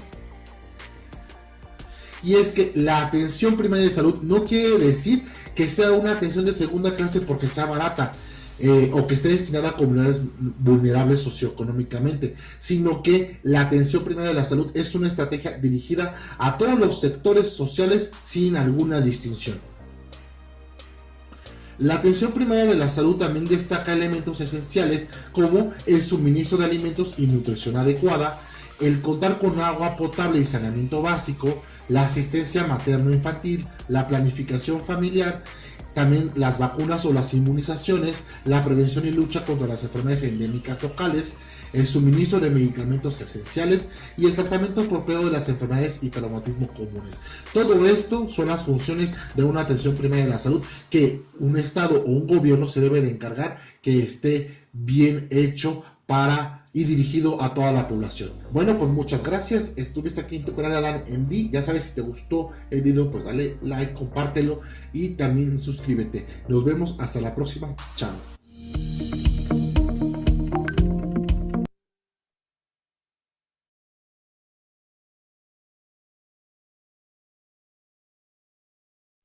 Bien, en lo que corresponde a los diferentes niveles de prevención primaria y también a las formas de prevención, podemos considerar y entender los servicios de prevención, promoción, recuperación y rehabilitación de la salud. Y si se pueden dar cuenta, el menor porcentaje, que es el 5%, se soluciona en los establecimientos de tercer nivel.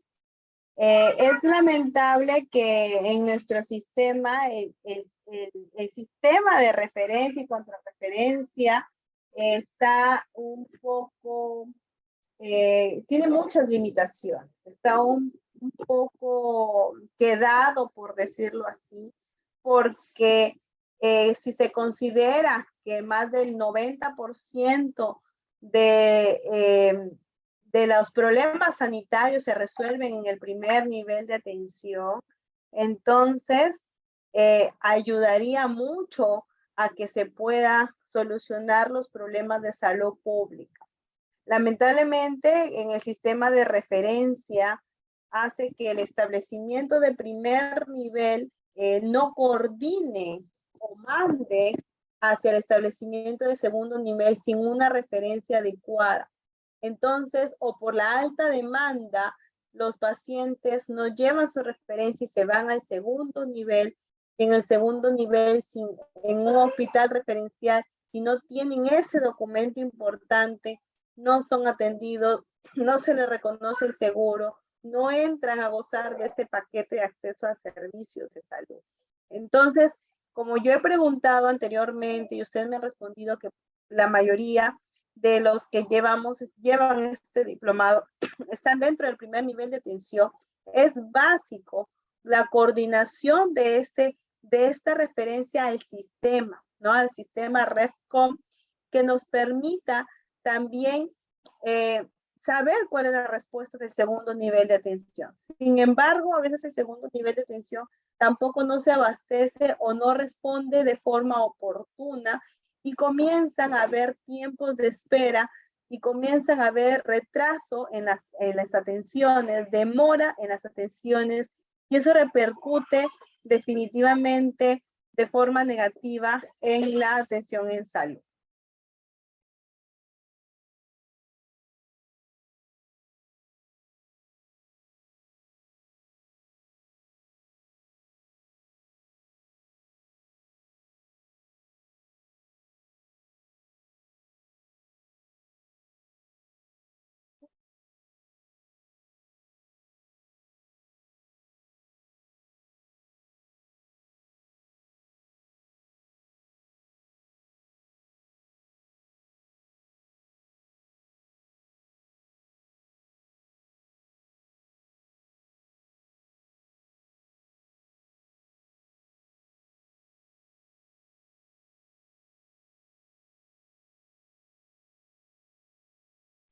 Entonces, disculpen, se me fue un poco el internet.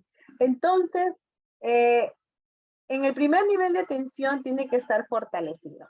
Y para que este nivel se fortalezca, se necesita de las OQIPRES, se necesita de las jerezas, de las direzas, se necesita de que exista la reducción de brechas, ¿no? Que nos permita poder tener un mejor acceso. Y esto es lo que corresponde al sistema de salud. Ahora, vamos a estudiar un poco el organigrama del Ministerio de Salud. La estructura de este ente rector, bueno, acá tenemos, está un poco chiquitito. Pero para comentarles rápidamente, lo voy a reducir acá. Para comentarles rápidamente acerca de cómo funciona nuestro sistema, que en la salud pública pues tenemos que ponernos a estudiar por qué si tenemos un sistema que se ha preparado, que es un ente rector, por qué tenemos la prevalencia, la tasa de indicadores, la mortalidad elevada, por qué a raíz de la pandemia nos hemos puesto en colapso de nuestro establecimiento de salud. Y es pues porque debido también a los cargos políticos que se asumen por nivel de confianza y no por meritocracia. Entonces, para la reforma en salud se debe de considerar los objetivos de estas políticas. Y lo que se necesita a largo plazo es la construcción de un sistema equitativo justo, un sistema universal que corresponda a todo y que también permita el aseguramiento de la protección de derechos. En este sentido, va a permitir que nos mire no solo como una salud individual, sino también como una salud colectiva, como una salud de comunidad. Y los ejes que acompañan a esta reforma vendría a ser, pues, el fortalecimiento de la rectoría, ¿no? Su nivel, su plano, su equipo técnico, lo que se proporciona el equipo de la salud pública que está puesto, ¿no? En las diferentes direcciones. Más gente protegida, el mejoramiento de los servicios y el financiamiento de estos. Entonces, es importante tomar en cuenta que si tenemos una persona que es nuestra amiga y que lidera el establecimiento de salud, pueda tomar muy en cuenta los determinantes sociales en salud y también puede ver que a nivel concerniente al nivel de atención en salud, la cartera de servicios que pueda ofrecer con la reducción de brechas sociales y con la reducción de las brechas para favorecer el servicio a la salud. Suena difícil o suena fácil dependiendo de la decisión política que podamos tener, ¿no? Como autoridades. Ahora, para hablar de salud pública, es importante hablar sobre las funciones esenciales de la salud pública, las prioridades y el modelo de la APS, que como también estuvo en el video y formaba parte de cuál era la atención primaria en salud y cómo se resolvían, ¿no? las prioridades básicas en salud según una APS. Entonces, ¿qué es la salud pública?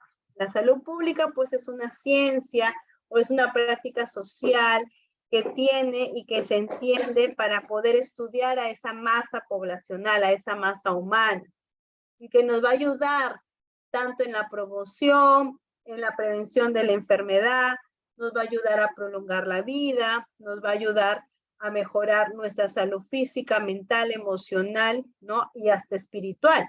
Ya ahora se considera una dimensión espiritual como parte del concepto de salud, debido a que las personas pues tenemos una dimensión espiritual independientemente del credo que profesen, pero que ayuda y repercute positivamente en la persona, una persona que ora y que sobre todo lo hace con sinceridad y que su forma de ser habla por sí misma sobre el amor hacia Dios, ¿no? Porque también hay personas que hablan y rezan y oran mucho, pero no son sinceras consigo mismos ni sinceras con Dios y hacen daño. Entonces, esa parte de ser una persona que tenga una buena salud mental y que se refugie en la dimensión espiritual involucra mucho, ¿no?, del autoanálisis. Las funciones esenciales de la salud pública, como pueden ver aquí, disculpe, se está proyectando, ¿verdad? Sí. Sí. Ok, pues gracias. Sí. Gracias. Ya, entonces hablo y yo pienso que no se estaba proyectando, pero sí.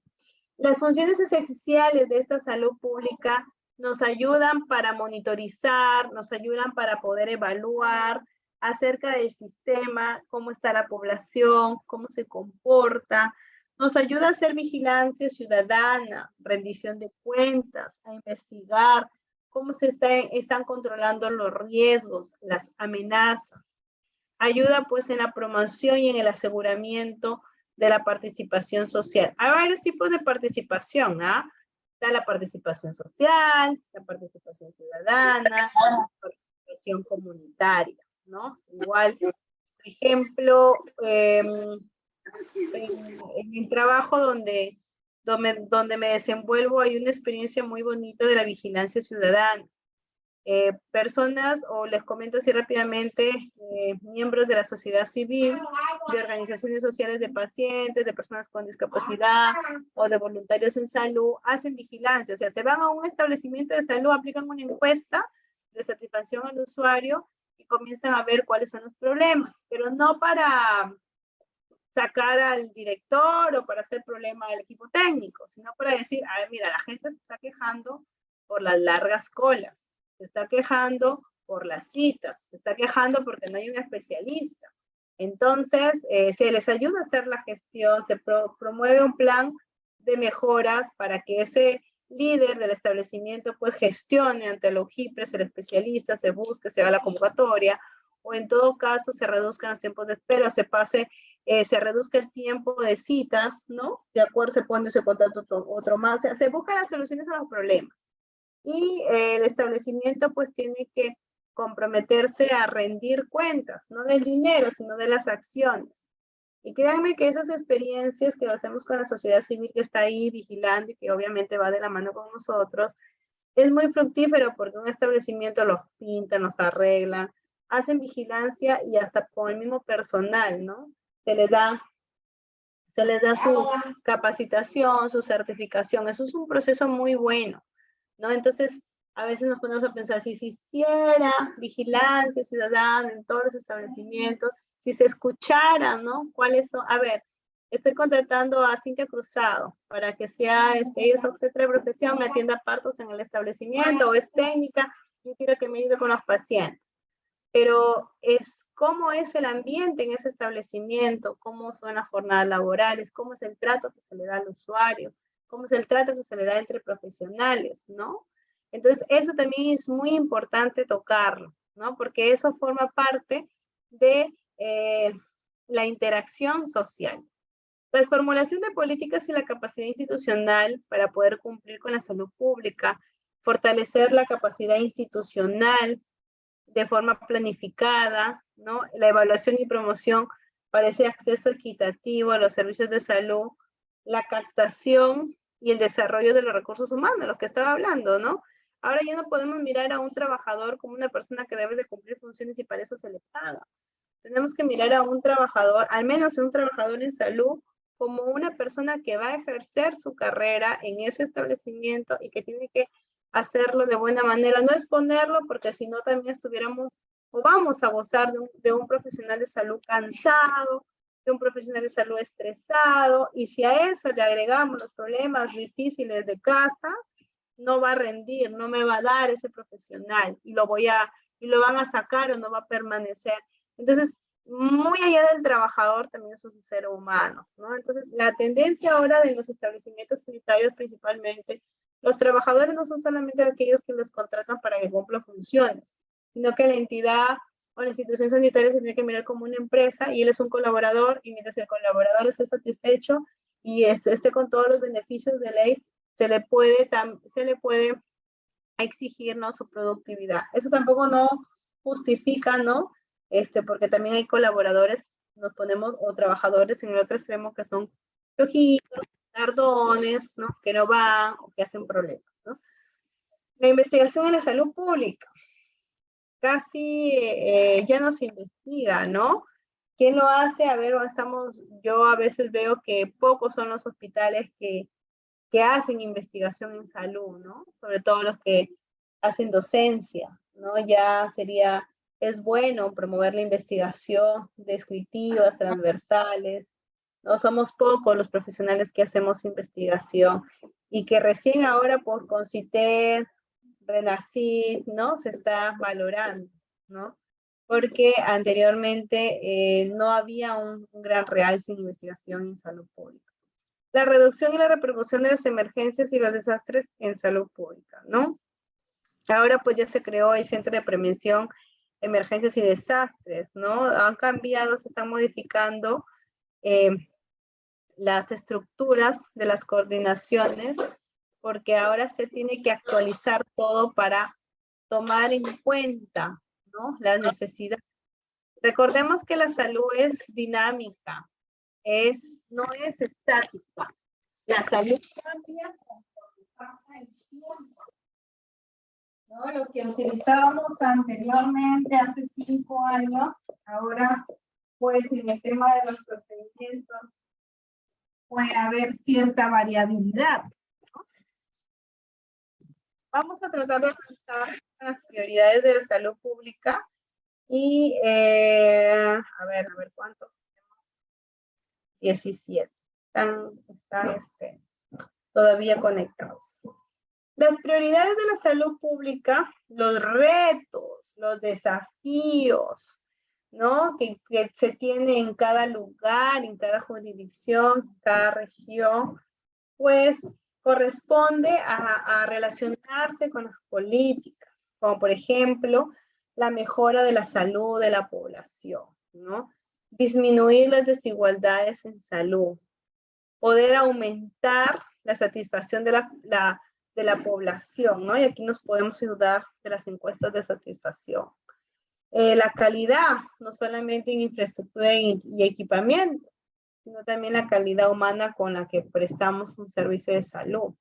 El aseguramiento universal, ¿no?, como se ha puesto las pilas recién en Perú a raíz de la pandemia. Y a raíz de la pandemia, ¿no?, lo que nos enseñó es que todos los establecimientos deben estar bien equipados, incluyendo el oxígeno. ¿Cuántos establecimientos tenían desabastecido por completo el balón de oxígeno? No tenían ni su máscara. Y a raíz de la pandemia tuvieron la necesidad de abastecer. Luego, pues, el poder promover la cultura y la defensa y la protección de la salud de los usuarios. Y el incrementar la cobertura de atención a más peruanos, ¿no? En los establecimientos de primer nivel, bueno, he tenido la oportunidad de trabajar en la punta del cerro, como se dice coloquialmente, en la sierra de Piura, y podemos ver pues que ahí son todos indicadores, hay que ir a ver pacientes, cumplir con las metas, porque la finalidad del Estado, ¿no?, al menos los que nos contrataban en ese tiempo como PPR, era de buscar a pacientes para incrementar las atenciones en peruanos, ¿no? Entonces, proteger la salud es una función y una actividad de la salud pública, que ahora pues se toma como referencia nuestro medio ambiente. Promocionar la salud es una promocionar la salud no es de ahora. La promoción de la salud viene ya desde la Edad Media. Estas actividades que nos permiten individualizar o trabajar de forma colectiva, con la finalidad de que se pueda promover los estilos de vida saludable, con la finalidad de que se pueda educar a la masa poblacional. La prevención de la enfermedad dirigida, ¿no? Por ejemplo, las vacunas, ¿no? Las inmunizaciones nos han ayudado. Ahora ya está saliendo la nueva disposición para que se vacunen contra la viruela del mono. Ya estamos en la 4ª dosis, van a colocar tal vez una 5ª dosis de COVID. Y eso, pues, aparte de que es una decisión de prevención, también tiene que ver mucho, ¿no? El tema político, porque mientras más gente se vacuna, más se gasta en vacunas, más es requerimientos de inmunizaciones y hacia dónde va, ¿no? ¿Dónde es el gasto, la ejecución del gasto? Y la restauración de la salud, que pues la salud como una enseñanza, como un derecho, que debe ser gratuita, tiene que ser sostenible económicamente y debe tener una política de vivienda, una política ganadera de bienes y servicios y una justicia social, ¿no? Que relaciona los impuestos, la seguridad social y el bienestar. Bien, entonces ya estamos llegando a la parte final de la clase. Ya nos quedan 5 minutos. Hemos avanzado hoy día bastante, ¿no? Hemos proyectado unos videos hacia los determinantes de salud y también hemos hablado sobre el modelo administrativo del ministerio en la reforma del Estado. Bien, por favor, voy a ponerme de acuerdo para la siguiente clase con los de CIEC Perú para poder crear grupos. De acuerdo a la cantidad, estamos 14, más 17, 4 grupos de 4 para poder darles una tareita, ¿ya? Y necesito que interactúen. Por favor, les aviso con tiempo para la próxima clase. Necesitamos que tengan su cámara prendida, ¿ya? Para poder ver quiénes trabajan y quiénes no. ¿Ya? Y vamos a agruparnos en 4 por 4, 4 grupos de 4 para hacer. El próximo temario de esta clase corresponde a las prioridades de la salud pública y el modelo de atención. Hemos hablado ya de los conceptos, las funciones esenciales. Vamos a hablar ahora de las prioridades de la salud pública y el modelo de atención y vamos a hacer unos ejercicios. Vamos a darles casos clínicos donde ustedes puedan analizar la diferente teoría, ¿no? De la salud pública. Bien, chicos, entonces cuídense, por favor. Nos estamos viendo la próxima clase. ¿Alguna pregunta? Ya estamos a 2 minutos de terminar la clase. Por favor, pueden. La tarea va a estar publicada en la plataforma. La tarea la vamos a desarrollar ese mismo día, Brenda. ¿Y en qué consiste? ¿Exposición o...? No, voy a darles casos clínicos de, por ejemplo, un niño que se enferma, que reconozcan cuáles son los determinantes en salud, cuáles son los objetivos del milenio, donde se desarrolla en el caso, ¿no? Entonces voy a crear pequeñas historias y vamos a analizar todo lo que ya venimos estudiando, ¿no? Entonces, eso es, por eso necesito que vamos, como ahí estoy viendo que son 16, 17, bueno, son 17 menos yo, 16 menos CIEC, 15. Vamos a formar grupos de 4 integrantes.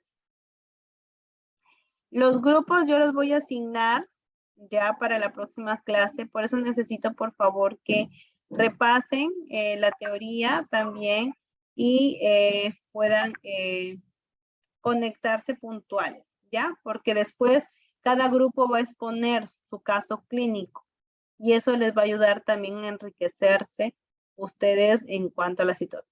¿Ya? Listo. Licenciada, buenas noches. Una consulta. Sí. Ya, en este caso, las diapositivas de las clases van a estar disponibles para nosotros. Claro, ustedes tienen una plataforma y en esa plataforma van a encontrar los módulos, los videos y van a encontrar Sí. los cuestionarios. Cada sesión tienen que responder a un cuestionario de 5 preguntas, que son preguntas para marcar.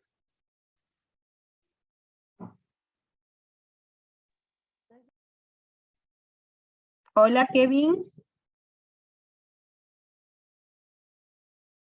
Lo van a publicar, todo lo encuentran en la plataforma, por si acaso, chicos, les aviso, ¿ya? Bien, cuídense. Nos estamos viendo la próxima semana. Buenas noches, Cuídense. doctora. Hasta luego. Gracias, bendiciones. Hasta luego. Ahora, una consultita, por favor. Dime, Jenny. Aún no me mandan el link para entrar a ver las diapositivas y el temario. No se, sí, doctora Cintia, buenas noches. Sí, no se preocupe que el día de mañana va a estar regularizando si es que no le ha llegado, si es que no le han hecho llegar el link para entrar al aula virtual. El día de mañana se va a estar regularizando con la persona que la atendió para su ingreso al diploma. Muchísimas gracias. Listo, gracias a ustedes. Cuídense, que Dios los bendiga. Hasta luego, doctora. Buenas noches. Hasta la próxima clase, doctora. Buenas noches. Gracias, hasta luego.